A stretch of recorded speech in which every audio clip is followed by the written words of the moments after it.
Hi, my name is Joel Behrens. I was the visual effects supervisor for Digital Domain on the Electric State. And hi, I'm Liz Bernard. I'm a senior animation supervisor at Digital Domain on the Electric State.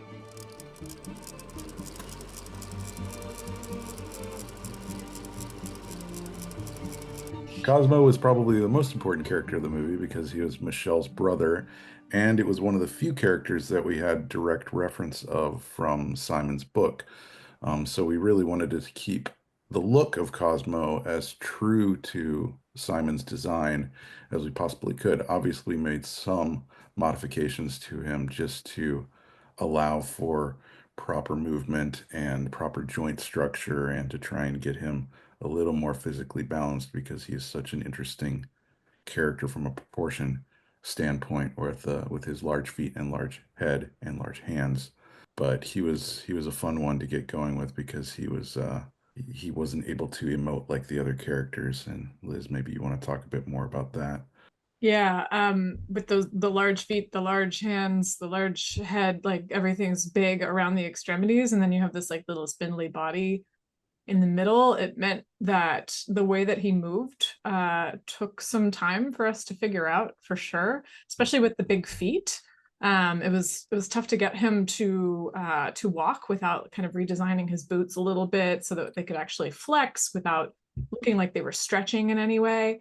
So that was an interesting challenge with him. And then, he's like the heart of both the book and the movie.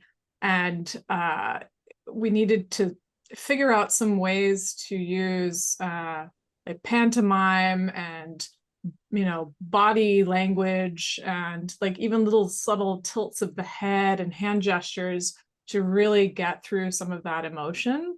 This character has to emote all sorts of things throughout the movie, but he has a big smiley face painted onto his head.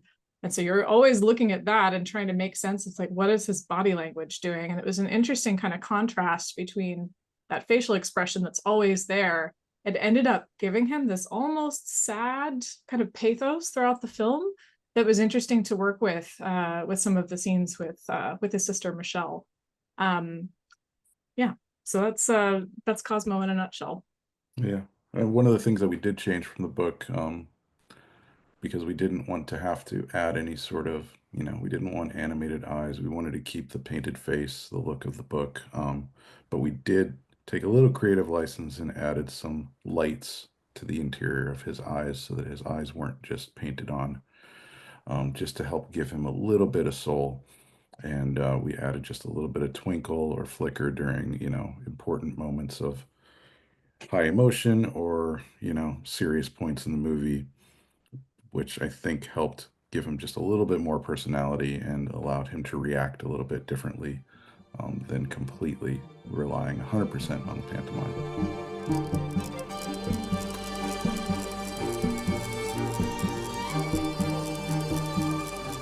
Herman was a fun one. Although Cosmo was probably my favorite character in the movie, Herman was a very close second, and I think it really had to do with sort of the banter between Keats and him, especially in the introduction scene in the mine where they are basically arguing and bickering like an old married couple who've been together for years and years. So when we were on set, we had him played by a motion capture actor, Marty, but he also was voiced a little bit by Joe Russo, the director, for some of these scenes where he interacted with Chris Pratt.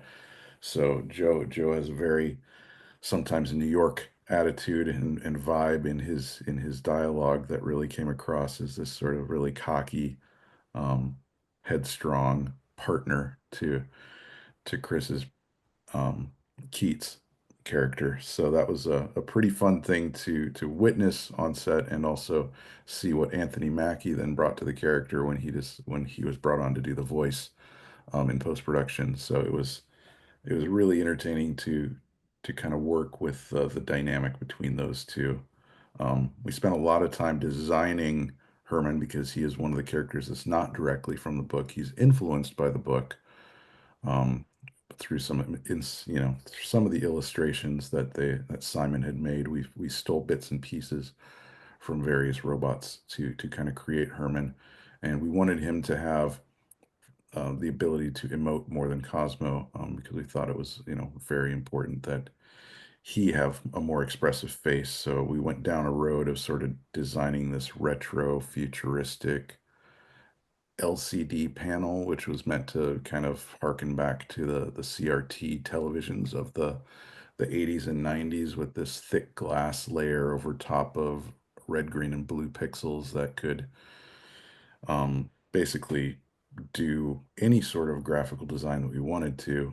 We could put graphics on there. We could obviously do the different facial expressions, but he was a fun one to design, try and figure out the proportions of him as well are unique. He's got a very small torso and long legs and a big head and big hands. There's kind of a theme, I think, with a lot of the robots in the world of the electric state with that sort of unusual proportions.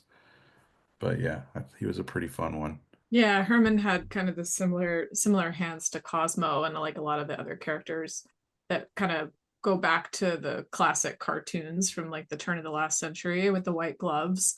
And I really liked that as a sort of fan of old school cartoons and Looney Tunes and old Disney cartoons from the 30s and 40s. I mean, Herman was just chock a block full of attitude, and that's always really fun when you get to animate a character like that. um, he also had pathos. I mean, all of these characters, I feel like, had kind of a complicated backstory and tragic history in some form or another. And that's really like acting gold when you get to work on a character like that, or a whole, sea of characters like that. Because you've got all this subtext behind every line, and there's depth to the character to begin with that you can really like animate around and put detail into. Herman was built to lift things also. So he's like really robust. His legs are really robust. He's kind of over engineered in some respects, especially when it comes to, being able to like lift large boxes, or like the 20-foot version. He carries the VW bus across the desert in that iconic scene. And so we wanted to make sure that both he looked heavy and also looked like he could carry heavy things, since that's what he was kind of built to purpose for. Um, and yeah, going back to what Joel was saying a moment ago about the pixels on his face and sort of the ability that we had in animation to craft his facial expressions, we had like what amounted to an 80 by 80 grid that we could do anything with. We could put any expression onto his face that we wanted to, but we pretty quickly realized that we needed to kind of dial it back and make sure that we kept him on model, so that he didn't look different from, like a totally different bot from shot to shot or within each sequence, or even from vendor to vendor, because other studios were going to use this character as well. And then we wanted to make sure that the 4 different size iterations of Herman also felt consistent in the facial expressions. So we sort of established early on like a kind of facial library that we stuck to throughout the film. We did have the option, if we wanted to like project an image, or a joke, or I think we even had like a little string of like character text that was meant to kind of be like a curse word that went across his face. Cartoon swearing. Yeah. Yeah, exactly. Cartoon. At one point we changed his eyes to like little money symbols to show that he was feeling greedy in that moment. But we kind of kept that on the down low, I guess, a little bit, in that we didn't really want to overdo it with those unusual facial expressions. We wanted him to feel like Herman all the way through. So it was fun to have that option, but yeah, for the most part, it was like figuring out what those facial expressions were and then making sure that we stuck to them as much as possible, and relying instead on kind of the comic timing and the deadpan nature of a lot of his line deliveries to kind of punch the joke home. Yeah. Initially, Joe and Anthony wanted a lot more of the graphics, or they talked about wanting a lot more of the graphics on Herman's faces to help sell the jokes. But I think in the end, once they saw what you and your team did with just his face, I think they backed off on that because I feel like they could read more emotion just from the facial expressions that were given, rather than having to sell it with the graphics. So I thought that was pretty successful. Yeah, totally. That was really fun. And one thing that I think is really cool about his like facial expression changes is, initially we thought we would need to, animate a key pose and then animate some in-betweens to get to the next key pose. But what we ended up finding looked really the best was to snap between poses over a single frame and then let the LCD kind of, what is it, the quadratic decay, I think it's called. Quadratic Oh, decay, yes. that's right, the quadratic decay of like one set of lights turning off and the other set of lights turning on to kind of crossfade between expressions, which is something that when we did our homework and looked into old, CRT monitors from like the late 80s and early 90s, you see that on those older screens that there's always a crossfade between states. And so we use that on Herman to great effect, I think, to get kind of a slightly softer transition between each one of those facial expressions, but while still like keeping that snappiness and like kind of New York attitude vibe that Joel was talking about before.